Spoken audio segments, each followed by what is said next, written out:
Pateicoties Eiropas sociālā fonda projekta starpdisciplinārās zinātniskās grupas izveidošana Latvijas lašveidīgo zivju ezeru ilgspējības nodrošināšanai, Daugavpils Universitātes ekoloģijas institūts sadarbībā ar Latvijas Universitātes geogrāfijas un zemes zinātņu fakultāti veic virkni pētījumu vairākos Latvijas ezeros. Mēs satikām zinātniekus pie Latgales lielākā ezera Rāzna. Projekta būtība tātad ir saistīta ar Latvijas lašveidīgo zivju ezeriem. Saskaņā ar ministra kabineta noteikumiem tāda ezeri mums Latvijā ir 26. Lielākā daļa to visu ezeru te pie mums Latgalē. Ja? Ir daži ezeri, arī tādi pazīstami un slaveni kā Usmas ezers, Kurzemē un Pūzes ezers.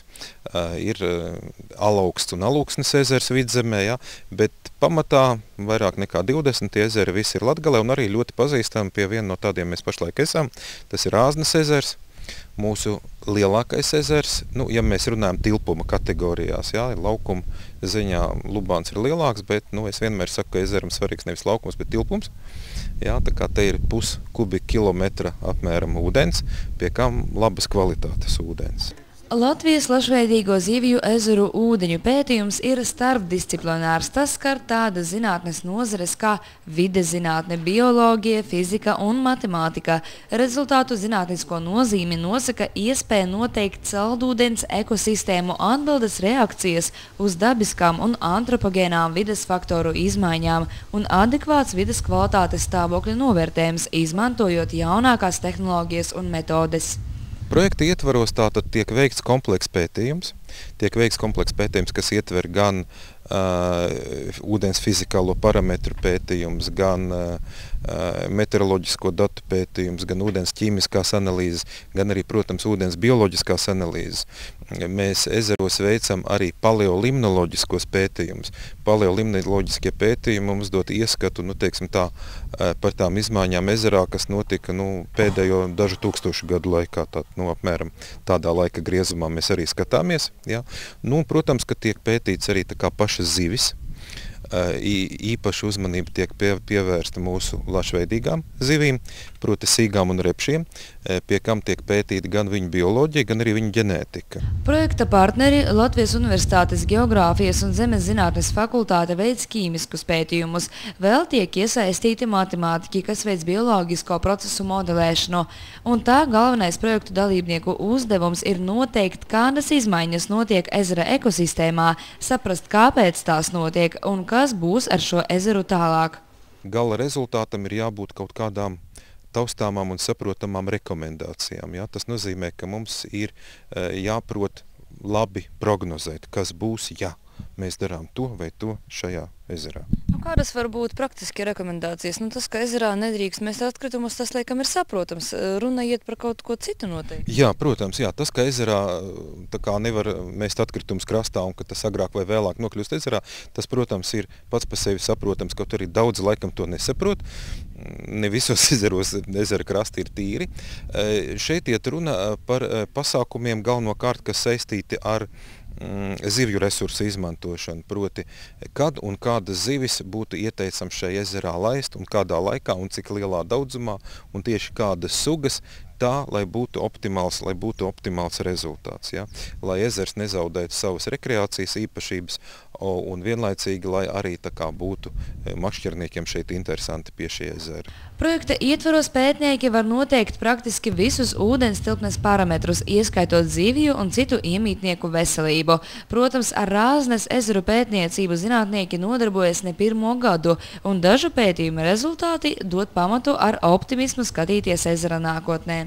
Rāznes ezers ir vispār īstenībā unikāls ezers, un mēs sākām pētījums šajā ezerā jau laikam gandrīz 20 gadus atpakaļ. Un Daugavpils Universitāte bija arī iniciators tam, lai izveidot šeit nacionālo parku, jo tāda vērtība tiešām ir saudzējama un sargājama. Un pateicoties vienam citam projektam, kas ir jau beidzies pagājušajā gadā, mums izdevās šo nacionālo parku šeit izveidot. Un runājot par ezera ūdens kvalitāti, nav laikam tā labi teikt, bet šajā gadījumā tiešām par labu nāca tas, kad lauksaimniecība te mums cieta krahu šajā reģionā, jo tās daudzās fermas, kas bija uzceltas burtiski ezera krastā, cūku fermas un pīļu fermas, protams, ka apdraudē ezeru ļoti nopietni. Jāsaka, paldies Dievam, tas viss ir bankrotējis, un vairāk tā kā ezera krastos neviens neko nesēja un nestāda, tā kā tas ir ļoti labi. Šodien Rāznas ezeram ir nacionālā parka status, bet tas nenozīmē, ka šeit nedrīkst veikt nekādu saimniecisko darbību. Ir jau arī citas lauksaimniecības formas, piemēram, ganības, augļu dārzi, ogulāji un tam līdzīgi. Jebkurā gadījumā galvenais ir ņemt vērā dažus ierobežojumus un censties nekaitēt ezeram. Tieši tāpēc arī nepieciešamas zinātnieku rekomendācijas, kuras plānot sastādīt projekta gaitā. Jāatzīmē, ka pētījumos piedalās ne tikai zinātnisko laboratoriju speciālisti vai profesori, bet arī parastie studenti.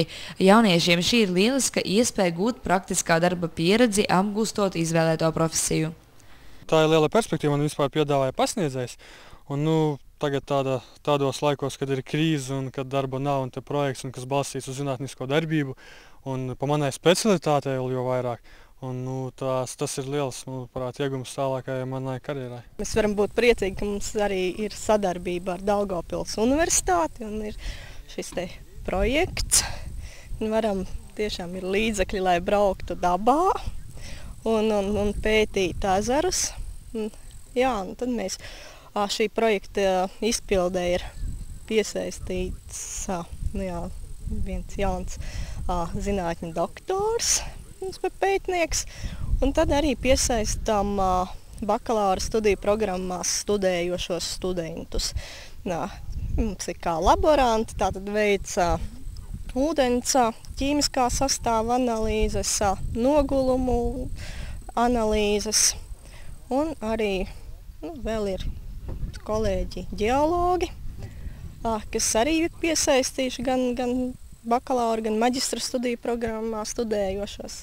Pēc būtības šis projekts ir arī starptautisks, jo pētījumos piedalās arī Baltkrievijas Zinātņu akadēmijas speciālists Vasilijs Vežnovets.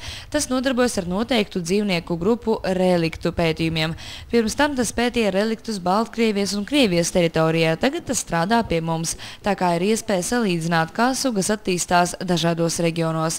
Jebkuras pat ļoti nelielas izmaiņas ezera ekosistēmā var radīt ļoti nopietnas sekas, tāpēc ir svarīgi noteikt, kādā stāvoklī ezers atrodas pašlaik, kas var to apdraudēt un kā cilvēks var to visu ietekmēt, nekaitējot dabai. Если мы, исходя из той литературы, которая была там 30-40 лет назад. Ja mēs ņemsim vērā informāciju, kas bija grāmatās pirms 30-40 gadiem un salīdzināsim, kā dzīvo ezers šodien, tā ūdens kvalitāte, biodaudzveidība un tam līdzīgi, tad mēs jau varēsim runāt par to, kas notiks nākotnē ar ezeru. Mēs varam izteikt kādas prognozes. Kopējās projekta izmaksas ir vairāk kā 720 000 latu, 85% piešķir Eiropas sociālais fonds, 15% ir valsts līdzfinansējums. Projekta īstenošanas laiks līdz 2012. gada 30. novembrim. Projekta rezultāti vides kvalitātes un to noteicošo faktoru novērtēšanai, it īpaši konkrētajos mainīgajos sociāli ekonomiskajos apstākļos, ir būtiski no ekoloģiskā un dabas aizsardzības viedokļa Latvijas ilgspējīgās attīstības kontekstā. Iegūtie dati tiks izmantoti gan reģionālu, gan starptautisku, ekoloģisku un sociālu ekonomisku problēmu risināšanai. Tiks izstrādāti praktiski priekšlikumi Latvijas vides un pārējo sektoru normatīvo aktu izstrādēji un attīstības plānošanas dokumentu izstrādēji pašvaldībām un konkrētu uzņēmēju ezeru apsaimniekotāju darbības plānošanai.